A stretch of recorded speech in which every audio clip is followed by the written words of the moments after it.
அனைவருக்கும் வணக்கம்.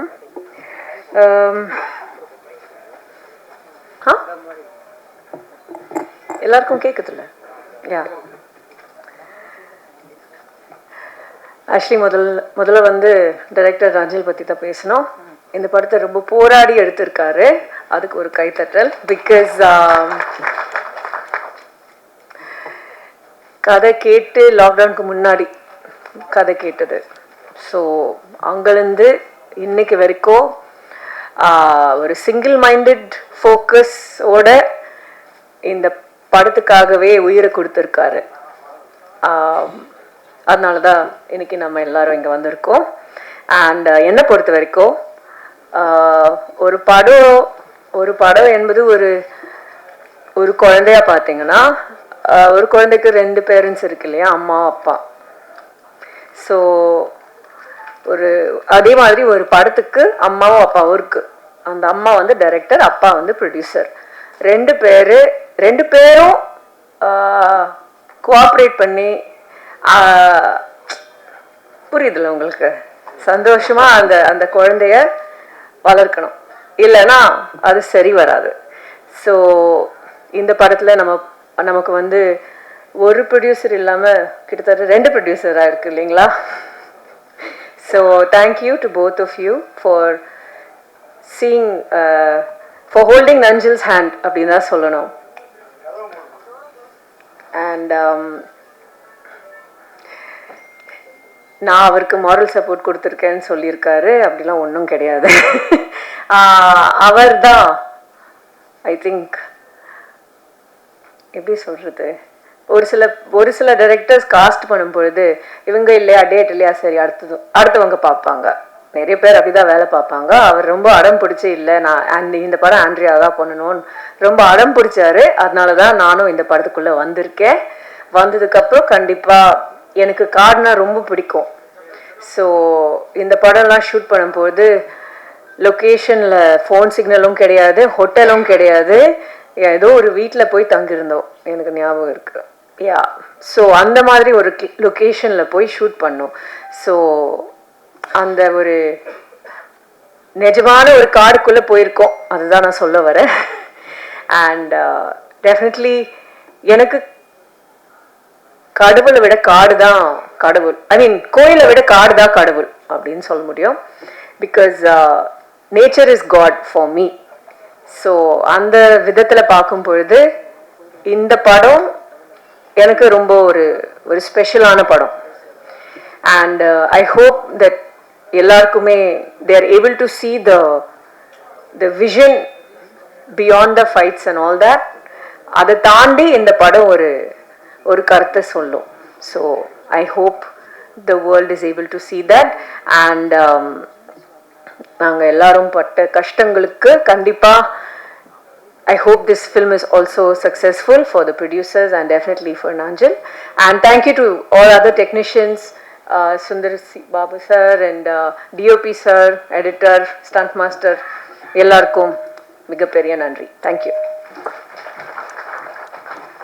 இப்போது காப்படத்தின் ட்ரெய்லர் வெளியீடு. வணக்கம், நன்றி. ஆளுமைகளுக்கு நன்றி, வணக்கம். ரொம்ப அதிகமாக பேசல. இங்கே ஏதோ மெசேஜ்னு சொல்கிறாங்க. மெசேஜ் ஒரு சினிமாங்கிறது மெசேஜ் சொல்கிற ஊடகம் கிடையாது. அது ஒரு காட்சி ஊடகம். அது ஒரு அனுபவத்தை தான் கொடுக்கும். அந்த அனுபவத்துலேருந்து நீங்கள் ஒன்று எடுத்துப்பீங்க. அது உங்களுது. படைப்பு என்னதாக இருக்கலாம், ரசனை உங்களுது, தேர்வு உங்களுது, தேடல் உங்களுது, அறிவு உங்களுது.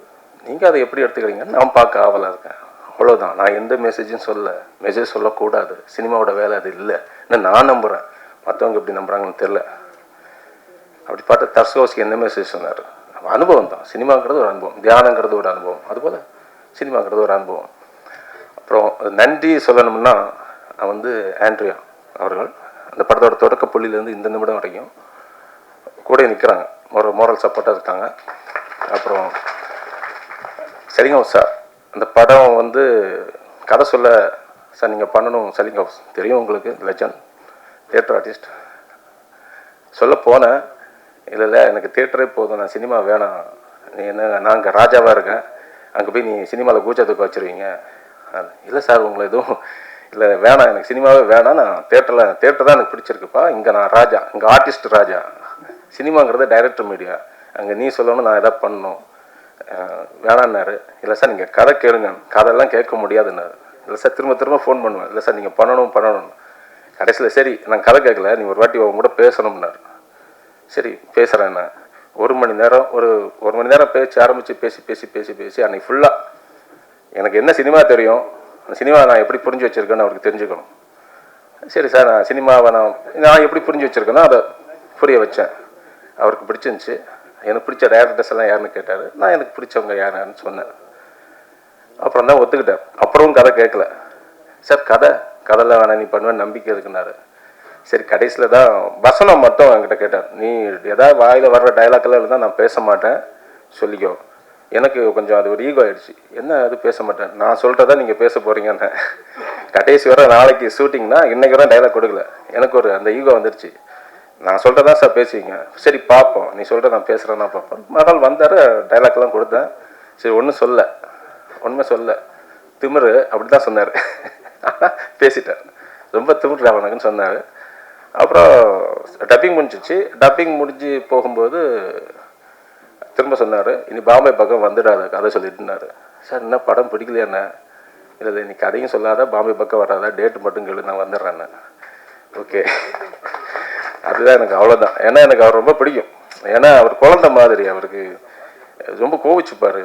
அவங்க பயமுறுத்தினாங்க. இங்கே உண்மையை சொல்ல போனால் அவரோட பர்சனல் மேக்கப் மேன் பர்சனல் அந்த லெவலில் உள்ளவங்களாம் பயப்படுச்சு. என்ன அவரா, ஐயோ உங்களால் ஹேண்டில் பண்ண முடியாதுங்க, ஃபஸ்ட்டு படம் முடியாதுன்னாங்க. இல்லை சார் நான் பண்ணிப்பேன், கலைங்கிறதே அன்பு தானே, வெறுப்பு இல்லையே, அது என்னால் முடியும், அன்புன்னு ஒன்று இருக்குல்ல நம்மக்கிட்ட. சரி தினமும் முத்தம் கொடுப்பேன். ஷார்ட் முடிஞ்சாலும் அவரை கட்டி பிடிச்சி முத்தம் கொடுக்கணும். அப்போ தான் அவருக்கு அது ஒரு குழந்தை மாதிரி அவர். சரி அப்படி ஹேண்டில் பண்ணி அப்படியே முடிச்சிட்டேன். மிஸ் பண்ணுறோம். அப்புறம் என்னென்னா ஒரு உண்மையில் மறைச்சிட்டேன். அதுக்கு இன்றைக்கி கடைசி திட்டாரு. அவர் தேட்டர் ஆர்டிஸ்ட், மெட்ராஸ் தேட்டர்ஸ், அவங்க ஆண்ட்ரியா, அவங்களும் மெட்ராஸ் தேட்டர்ஸ் தானே. சொன்னேன் சார் அவங்களும் மெட்ராஸ் தேட்டர்ஸ்னு. அது ஏன்டா முதல்ல சொல்லுன்னாரு. இல்லை சார் அந்த டென்ஷனில் இன்னும் ஒர்க் டென்ஷனில் அதெல்லாம் பெருசாக எனக்கு பரலன்னு. அதை மடைய அது முதல்ல சொல்லியிருந்தா நான் கொஞ்சம் கெமிஸ்ட்ரி ஒர்க் அவுட் ஆகிருக்கலாம், நான் பேசியிருப்பேன்ல. சார் நீங்கள் அவங்க லவ்வர் இல்லை, இது நீங்கள் அண்டர்கனிஸ்ட் இல்லைடா, கொஞ்சம் பேசியிருப்பேன்ல, கொஞ்சம் பேசி அது எங்கே நாங்கள்லாம் ஒரு இதுடா மெட்ராஸ் தேட்டர்ஸ், அவரும் மெட்ராஸ் தேட்டர்ஸில் தான் இங்கே இப்போ ஃபீனிக்ஸ் தேட்டர்ஸ். அவங்க மனைவி ஒரு அன்னை சப்பலில் இருப்பாங்க. அவங்கள பார்த்தாலே காலைல விழுந்துருவேன். அப்புறம் ஆண்ட்ரியா, உண்மை சொல்ல போனால் இந்த படத்தோட துவக்கத்துலேருந்து இந்த நிமிடம் வரைக்கும் என் கூட அவ்வளோ மோரல் சப்போர்ட், அவ்வளோ கடினமான சூழல்லையும் என் கூட நின்னாங்க. நன்றி ஆண்ட்ரியா. அப்புறம் ஜான் மேக் சார் அவர்களுக்கு நன்றி, ஆண்டனி சார் அவர்களுக்கும் நன்றி. ஒரு மென்மையான மனிதர் ஆண்டனி சார், அவரும் ஒரு குழந்தை மாதிரி தான், எனக்கு அவருக்கு மட்டும்தான் தெரியும். அது ரொம்ப குழந்தை அவர். எப்படி ஜான் அது சலீம் சார் ஒரு குழந்தையோ, சலீம் ஹவுஸ் சார் குழந்தையோ, அவரும் ஒரு குழந்தை மாதிரி மென்மையான மனிதர். அப்புறம் தயாபரன் சார், இந்த படத்துக்கு உறுதுணை அந்த script doctor pictures Thayaparan sir, அவருக்கும் ரொம்ப நன்றி. அப்புறம் இந்த படத்தில் நடித்த எல்லாருக்கும், அப்புறம் சார் பாலா சீதாராமன் அவங்களோட வரிகளுக்கு நன்றி. இசை சுந்தர் சி பாபு சாருக்கு நன்றி. அப்புறம் எல்லாத்துக்கும் மேலே என்னுடைய நண்பர், என்னதான் நம்ம கனவுகள் அது இதுன்னு இருந்தாலும் ஒரு கலைஞன் அவனுக்கு உறுதுணையாக சில நண்பர்கள் அமைவாங்க. நீ நல்லா தான் பண்ணுற, சரியாக தான் போகிறேன்னு சொல்லுவாங்க. அதில் என் நண்பன் சுரேஷ் பாபு, எல்லா இடத்துலையும் என்ன கைவிடாத ஒரு நண்பன். அப்புறம் நான் என்ன செஞ்சாலும் அது அவன் ஜாக்கிரதை அடிக்கிறானா இல்லை உண்மையிலேயே நம்ம ஊக்குவிக்கிறானுங்க டவுட் வரும். அப்படி ஒரு நண்பன் இருக்கான், சிவானி செந்தில், தயாரிப்பாளர் மற்றும் இயக்குனர். எனக்கே டவுட் வரும், டே இதான் டைலாக் ஜாக்கிரதை அடிக்கிறியா, உண்மையிலேயே நல்லா இருக்கா படம் அப்படிலாம் கேட்பேன். நல்லா தான் இருக்குன்னு அவன் எதுவுமே நல்லா இல்லைன்னு சொல்ல மாட்டான். அதனால எனக்கு பிடிக்கும். அப்புறம் என்னுடைய உதவி இயக்குநர்கள், அவங்க இல்லைன்னா அது இல்லை. அவங்க பேரை தனித்தனியாக நான் சொல்லி ஆகணும். ஜெனித், அது பென்னி, ஜெனித், அப்புறம் குரு ராமையன், சகாசு அண்ணாமலை, அகத்தியன் அய்யனார், அகத்தியன் சேகர், அப்புறம் என்னப்பா பேர் மறந்துச்சுப்பா, அதை சொல்லிட்டேன், சபேஷ், ஆகாஷ், ஹேமேஷ், எல்லோருக்கும் நன்றிப்பா. என் கூட நின்னீங்க, கடினமான சூழலில் நின்னீங்க, உங்களுக்கு எல்லாருக்கும் நன்றி. சில பேர்கள் மறந்துருக்கலாம், எனக்கு மேடை பேச்சு அவ்வளோ வராது, சும்மா வளர்ப்பேன்னு நினைக்கிறேன். அப்புறம் சினிமா பற்றி, இந்த படம் பற்றி சொல்லணும்னா என்ன சொல்லணும்னா, இப்போ ஒரு படைப்பு நாங்கள் முன்னாடி கொடுத்துட்டேன், திரைக்கு வரப்போகுது. ஒரு நாளில் நடக்கிற சம்பவங்கள், அந்த சம்பவங்கள் கூறவைகள் ஒரு விஷயம் சொல்கிறேன். இது ஒரு, அது இப்போ ரிவீல் பண்ணுமா தெரில, நீங்கள் படம் பாருங்கள். ஆனால் இது ஒரு வழக்கமாக ஒரு க்ரைம் த்ரில்லர், இன்னும் ஒரு ஜேனர் இருக்குது. அந்த ஒரு க்ரைம் த்ரில்லர் ஜேனர் நார்மலாக கடந்து போகாது. கண்டிப்பாக அது உங்கள் மனசுக்குள்ளே புகுந்து ஒரு ரசவாதம் பண்ணுன்னு நம்புகிறேன்.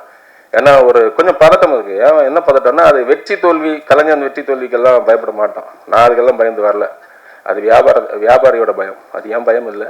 அந்த பொறுப்பு இருக்குது. கண்டிப்பாக நம்மளை காசு போட்டிருக்காங்க, அந்த காசு திருப்பி கொடுக்கணுங்கிற பொறுப்பு இருக்குது. அதுக்காக வளைஞ்சு ரொம்ப கலையை வளைக்க முடியாது. ஒரு பூட்டை போய் இப்படி தான் பூக்கணும்னு சொல்ல முடியுமா? அது பூக்கும். உங்களுக்கு பிடிச்சிருந்தா எடுத்து சூடிக்கிங்க, இல்லாட்டா விட்டுட்டு போயிடணும் இல்லையா? அதுபோல் தான் கலைஞன். இந்த படம் இதை என்ன சொல்ல மறந்துட்டேன். நன்றி இல்லை, அது இல்லை, சப்ஜெக்டை பற்றி பேச வந்தேன். படத்தை பற்றி பேசிட்டு இருந்தால இதாங்க படத்தோட முக்கிய கான்செப்ட்னு இல்லைங்க, அது ஒரு அனுபவம். நீங்கள் பாருங்களேன், கான்செப்ட்லாம் சொல்லக்கூடாது. சினிமாவை அப்படி சுருக்காதீங்க. சினிமாங்கிறது ஒரு அனுபவம். நீங்கள் ஒரு ரோலர் கோஸ்டரில் அப்படி ஏறுறீங்க, இறங்குறீங்க. அதை எப்படி விவரிப்பீங்க? அது நீங்கள் ஏறி இறங்குனா தான் தெரியும். சினிமா கதை கிடையாது. சினிமா கதைன்னா நீங்கள் கதையை நான் கையில் எழுதி கொடுத்துடலாம்ல. நீங்கள் எதுக்கு சினிமா தேட்டருக்குள்ளே வரணும்? சினிமாங்கிறது அனுபவம், புரிஞ்சுங்களா? ஒரு புத்தகம் படிக்கிறோம், ஒரு புத்தகத்தோட 4 வரியை வச்சு கதை சுருக்கத்தை வச்சுட்டு ஒரு அண்ணா கரினாவை நீங்கள் முடிவு பண்ண முடியாது. அது சிம்பிளாக 4 வரியில் சின்ன கதை தான். அதை நீங்கள் அந்த முழு புத்தகத்தையும் படிக்கணும். அந்த அனுபவத்தை, அண்ணா கரினா யாருன்னு தெரிஞ்சுக்கணும்னா அந்த அனுபவத்தை படிக்கணும். படித்தா தான் தெரியும். அதே போல் சினிமாவை நீங்கள் முழுமையாக பார்த்தா தான் தெரியும். என்னுடைய பார்வை சரியா தப்பாங்கிறது அது வேற.